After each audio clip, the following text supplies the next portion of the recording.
ਇੱਕ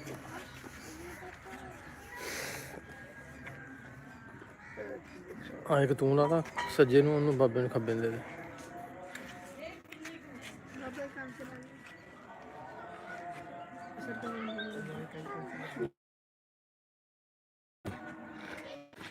ਜਿਹਦੀ ਉਹ ਜਿਹੜੀ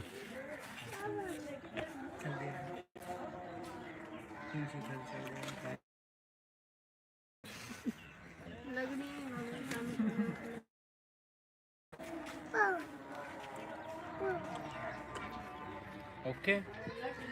ਹਾਂਜੀ ਬਾਬਾ ਜੀ, ਕਿਹੜਾ ਪਿੰਡ ਆ ਆਪਣਾ? ਤਲਵੰਡੀ ਚਾਲ ਲਈ ਕਿੱਥੇ? ਇਹ ਕਿੱਥੇ ਸੀ ਪਿੰਡ? ਇਹ ਘਰਿਆਲੇ ਤੋਂ ਇਹ ਸਾਈਡ ਤੇ 3 ਮੀਲ ਆ ਕਰਿਆਲਾ ਬਰਨਾਲਾ ਜਿਹੜਾ। ਘਰਿਆਲਾ ਆਏ ਲੰਬੀ ਆਏ ਸੀ ਵੀਡੀਓ ਬਣਾਉਣਾ, ਦੱਸ ਦੇਣਾ ਥੰਮ ਪਿੰਡ ਸੰਭਣ। ਅੱਛਾ ਜੀ, ਅੱਜ ਅਸੀਂ ਆਏ ਹਾਂ ਪਿੰਡ ਥਮਨ। ਇਹ ਪਿੰਡ ਹੈ ਜੀ ਬਾਬਾ ਗੁਰੂ ਨਾਨਕ ਦੇਵ ਜੀ ਦੇ ਮਾਸੀ ਦੇ ਪੁੱਤਰ ਦਾ। ਬਾਬਾ ਗੁਰੂ ਨਾਨਕ ਦੇਵ ਜੀ ਤੇ ਉਹਨਾਂ ਦੇ ਜਿਹੜੇ ਮਾਸੀ ਦੇ ਪੁੱਤਰ ਸੀ, ਉਹ ਇਕੱਠੇ ਕਾਫੀ ਚਿਰ ਰਹੇ ਨੇ। ਔਰ ਦੱਸਿਆ ਜਾਂਦਾ ਹੈ ਕੁਝ ਹਿਸਟੋਰੀਕਲ ਬੁੱਕਸ ਦੇ ਵਿੱਚ ਕਿ ਬਾਬਾ ਜੀ ਵੀ ਇੱਥੇ ਆਏ ਨੇ। ਔਰ ਨਾਲ ਦੇ ਨਾਲ ਕਿਉਂਕਿ ਇੱਥੇ ਕੁਝ ਚੀਜ਼ਾਂ ਸਾਨੂੰ ਹੋਰ ਵੀ ਵੇਖਣ ਨੂੰ ਇਹੋ ਜਿਹੀਆਂ ਮਿਲੀਆਂ ਨੇ ਜੋ ਅਸੀਂ ਰਿਸਰਚ ਕਰਕੇ ਉਹਦੇ ਬਾਰੇ ਮਾਲੂਮਾਤ ਲੈ ਕੇ ਤੁਹਾਡੇ ਨਾਲ ਅਸੀਂ ਉਹਦੀ ਸਾਂਝ ਪਾਵਾਂਗੇ। ਲੇਕਿਨ ਇੱਕ ਹੋਰ ਚੀਜ਼ ਬਹੁਤ ਹੀ ਸਾਨੂੰ ਇੱਥੇ ਕਮਾਲ ਦੀ ਮਿਲੀ ਕਿ ਬਾਬਾ ਬੰਦਾ ਸਿੰਘ ਬਹਾਦਰ ਜੋ ਸਿੱਖ ਰਾਜ ਤੋਂ ਪਹਿਲਾਂ ਇੱਕ ਬਹੁਤ ਵੱਡਾ ਨਾਂ ਸੀ ਗੁਰੂ ਗੋਬਿੰਦ ਸਿੰਘ ਜੀ ਮਹਾਰਾਜ ਤੋਂ ਬਾਅਦ, ਉਹ ਵੀ ਦੱਸਿਆ ਜਾਂਦਾ ਹੈ ਕੁਝ ਬੁੱਕਸ ਦੇ ਵਿੱਚ ਕਿ ਉਹ ਵੀ ਇਸ ਪਿੰਡ ਆਏ ਸੀ, ਕਿਉਂਕਿ ਬਿਲਕੁਲ ਇਸ ਪਿੰਡ ਦੇ ਕਰੀਬ ਹੀ ਬਾਰਡਰ ਹੈ ਔਰ ਦੂਸਰੀ ਸਾਈਡ ਤੇ ਮੁਕਤਸਰ ਸਾਹਿਬ ਵੀ ਪੈਂਦਾ ਹੈ।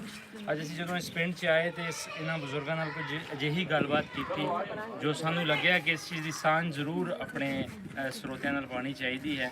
ਸੋ ਅਸੀਂ ਇਸ ਬਜ਼ੁਰਗ ਲਾਈਵ ਵੀ ਬਣਾ ਦੇਣ ਲੱਗੇ ਬਜ਼ੁਰਗ ਨਾਲ ਫਿਰ ਉਹੀ ਗੱਲਬਾਤ ਦੁਹਰਾਵਾਂਗੇ ਤੇ ਨਾਲ ਨਾਲ ਤੁਹਾਡੀ ਵੀ ਸਾਂਝ ਪੈ ਜਾਏਗੀ। ਬਾਬਾ ਜੀ ਕੀ ਕਿਹੜਾ ਪਿੰਡ ਸੀ ਉੱਥੇ ਤੁਹਾਡਾ? ਤਲਵੰਡੀ ਚਾਲ ਲਈ ਸੋਭਾ ਸਿੰਘ ਵਾਲੀ, ਸੋਭਾ ਸਿੰਘ ਵਾਲੀ, ਤਲਵੰਡੀ ਚਾਲ ਲਈ ਤਾੜਲੀ, ਟਾਏ ਵਾਲੀ ਢਾਏ ਵਾਲੀ। ਆਏ ਤੇ ਠੀਕ ਹੋ ਗਿਆ। ਜਿਵੇਂ ਕੋਟਨ ਜਾਏ ਦੇ ਅੱਛਾ, ਤੇ ਬਾਬਾ ਜੀ ਆਪਣਾ ਉਹਦੇ ਲਾਗੇ ਕੋਈ ਪਿੰਡ ਦਾ ਨਾਮ ਪਤਾ? ਲਾਗੇ ਇੱਕ ਕਾਲੇ ਕੀ ਸੀ ਅੱਛਾ ਘਰਿਆਲਾ, ਅੱਛਾ ਬਰਨਾਲਾ ਜਿਹੜਾ ਦੂਰ ਜਾ ਪੈਂਦਾ ਸੀ, ਚਾਣ ਚੱਕ ਨਵਾਂ ਪਿੰਡ, ਅੱਛਾ। ਆ ਕਰਿਆਲਾ ਬਰਨਾਲਾ ਜਿੱਥੇ ਮੇਲਾ ਲੱਗਦਾ ਸੀ ਬਾਬਾ ਸ਼ੇਰ ਸ਼ਾਹ ਦਾ। ਉਹ ਸਾਡੇ ਚਾਣ ਚੱਕ ਨਵਾਂ ਪਿੰਡ ਵੀ ਸਾਨੂੰ ਨਜ਼ਦੀਕ ਸੀ, ਕਾਲੇ ਕੀ ਵੀ ਨਜ਼ਦੀਕ ਸੀ।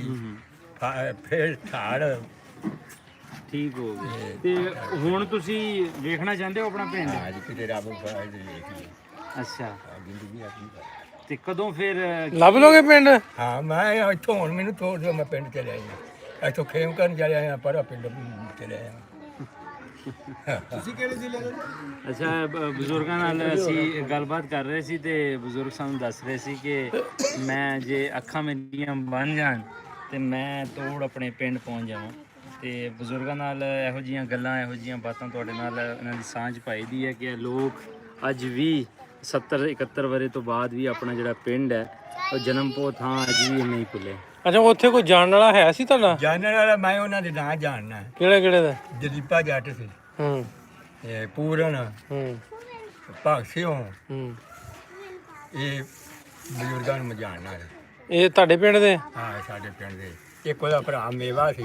ਮੇਵਾ? ਹਾਂ, ਮੇਵਾ ਤਾਂ ਮਿੱਠਾ ਹੁੰਦਾ। ਹਾਂ, ਮੇਵਾ ਸੀ। ਮੇਵਾ ਸਿੰਘ ਜਿਹੜਾ ਦਲੀਪਾ ਸੀ, ਉਹ ਦੋ ਹੀ ਭਰਾ ਸੀ, ਬੜੇ ਜਵਾਨ ਸੀ ਦੋਵੇਂ। ਅੱਛਾ ਅੱਛਾ। ਤੇ ਇੱਥੋਂ ਕਮੋਣੀ ਕੱਢ ਕੇ ਲਿਆ ਸੀ, ਨਹੀਂ ਕਿਹਾ ਤੋਂ ਉਹਦੇ ਘਰ ਸੀ, ਦੋ ਉਹਦੇ ਪੁੱਤਰ ਸੀ, ਉਹਨਾਂ ਦਾ ਮੈਨੂੰ ਨਾਮ ਹੁਣ ਭੁੱਲਿਆ। ਕੰਬੋਆਂ ਦੀ ਕੱਢ ਕੇ ਲੈ ਗਿਆ ਸੀ? ਕਮੋਆ ਦੀ ਕਿੱਥੋਂ? ਇੱਥੋਂ ਕਣੀਏ ਕਿਹਾ। ਅੱਛਾ, ਇਹ ਵੀ ਪਤਾ ਵੀ ਕੰਬੋਆਂ ਦੀ ਕੱਢ ਕੇ ਲੈ ਗਿਆ?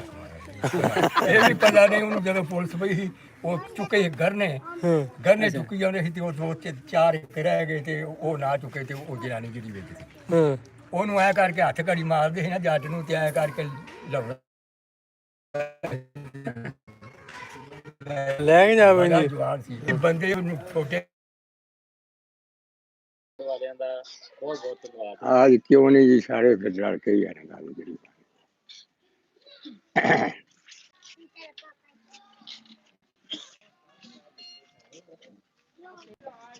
ਬਾਬਾ ਬੁੱਲੇ ਸ਼ਾਹ ਦੇ ਦਰਬਾਰ ਜਾਵਾਂਗੇ। ਇੱਕ ਲਾਗੇ ਇੱਕ ਹੋਰ ਜਗ੍ਹਾ ਵੇਖਾਂਗੇ ਜੀ, ਉੱਥੇ ਹਰਦੋ ਸਾਰੀ। ਹਰਦੋ ਸਾਰੀ। ਆ ਕੀ ਸਾਰੇ ਇਹ ਕਿਹੜੇ ਪਾਸੇ ਭਲਾ? ਇਹ